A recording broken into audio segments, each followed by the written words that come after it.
Hello friend, आज हम कहानी पढ़ने वाले हैं शेर को सवा शेर। अगर आपको मेरी कहानी पसंद आए तो लाइक और सब्सक्राइब करें फ्रेंड। तो शुरू करते हैं अब कहानी।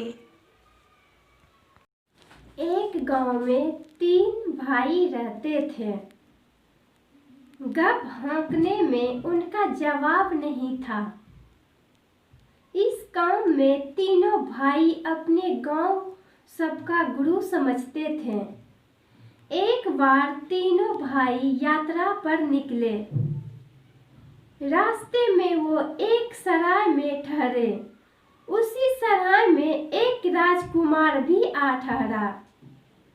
उसने कीमती वस्त्र तथा बहुमूल्य आभूषण पहन रखे थे।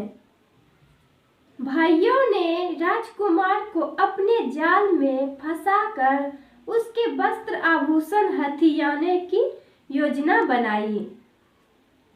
उनमें से एक भाई राजकुमार से बोला, महाशय, समय काटने के लिए कुछ खेल पहेली हो जाए तो कैसा रहेगा? तो राजकुमार राजी हो गया। दूसरे भाई ने सुझाया, ऐसा करते हैं कि हम बारी बारी से गप्पे हाँकते हैं। किसी की गप पर दूसरा कोई विश्वास न करे तो विश्वास करने वाला हारा माना जाए। उसे गप हाँकने वाले की गुलामी करनी पड़ेगी। राजकुमार यह शर्त भी मान गया।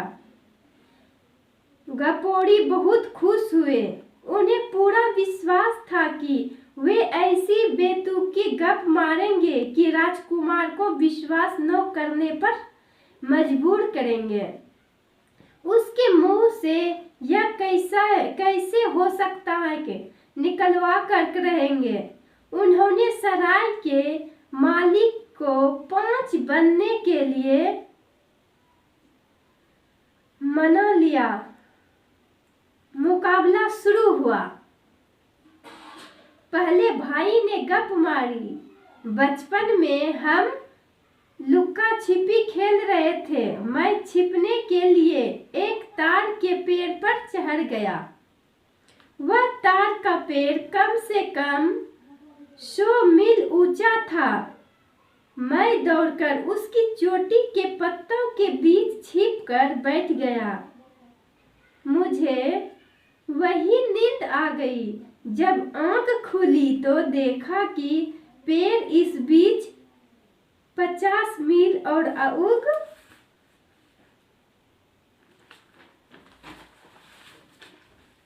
उग चुका था।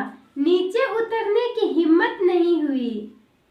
मैं सोच ही रहा था कि पास एक बादल का टुकड़ा गुजरा। मैं उसी में घुस गया।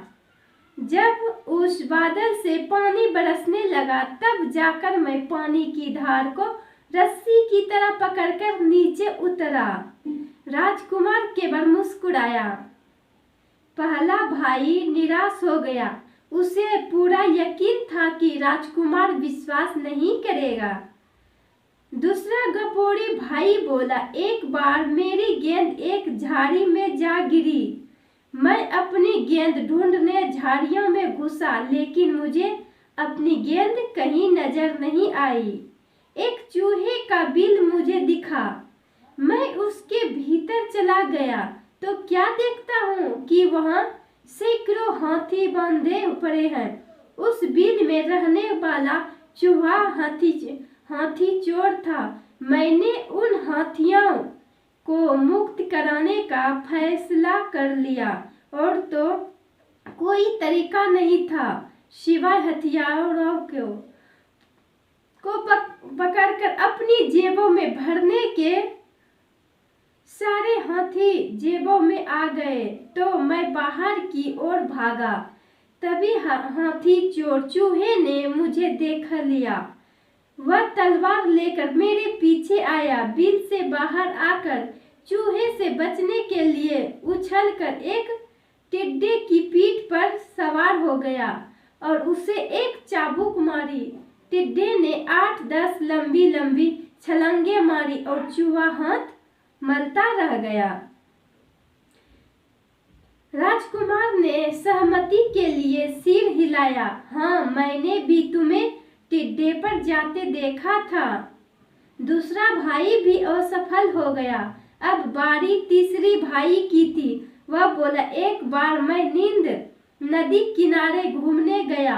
वहां सारे मछुआरे इकट्ठे होकर रो रहे थे। मैंने कारण पूछा तो उन्होंने बताया कि नींद में एक भी मछली नहीं रही, वे भूखों मर रहे थे। मैं इसका कारण जानने नदी में उतरा। पानी के भीतर मैं क्या देखता हूँ कि एक व्हेल सारी मछलियों को खा रही है। उसे देखकर मुझे इतना गुस्सा आया कि मेरे गुस्से की गर्मी से नदी का पानी गर्म होने लगा। पानी गर्म होने से व्हेल छटपटाने लगी और पानी से ऊपर आकर हवा में उड़ गई। उसको उड़ने से पहले ही मैंने उसकी पूंछ पकड़ ली। हम दोनों हवा में उड़ने लगे। व्हेल ने पूछा झटकर मुझे गिराने की कोशिश की, पर मैंने पूंछ नहीं छोड़ी। तभी मुझे एक बहुत बड़ी चट्टान हवा में तैरती नजर आई। मैंने अपने पैर उस पर टिकाए और पूंछ से पकड़कर व्हेल को खूब घुमाकर समुद्र की ओर फेंक दिया। इस प्रकार मैंने उस व्हेल से मछुआरों को निजात दिलाई। राजकुमार ने ताली बजाई। तुमने बहुत बहादुरी का काम किया। तीनों भाई और सफल हो गए थे। उनके मुंह में उतर गए। 5 ने कहा, राजकुमार अब तुम अपनी गप सुनाओ। राजकुमार ने कहा, ठीक है, अब मेरी कहानी सुनो। मैं एक देश का राजकुमार हूँ। मेरे पास 3 गुलाम हैं। एक दिन वे तीनों मुझे धोखा देकर भाग निकले। तब से मैं घूम घूम कर उन्हें तलाश करता फिर रहा हूँ। आज फिर वे मुझे मिल गए। एक भाई ने पूछा, कौन है वो? राजकुमार मुस्कुराया, तुम तीनों ही तो वह गुलाम हो। अब तीनों भाई फंस गए। अगर राजकुमार की बात नहीं मानते तो शर्त हार जाते हैं और राजकुमार के गुलाम बन जाते हैं। अगर राजकुमार की गप स्वीकार करते हैं तो गुलाम है ही। 5 ने निर्णय दिया कि तीनों भाई हार गए हैं और वे अब राजकुमार के गुलाम होंगे। वे बहुत सिक पिटाए राजकुमार से माफी मांगने लगे। अंत में राजकुमार ने कहा, मैं तुम्हें एक शर्त पर मुक्त करता हूँ।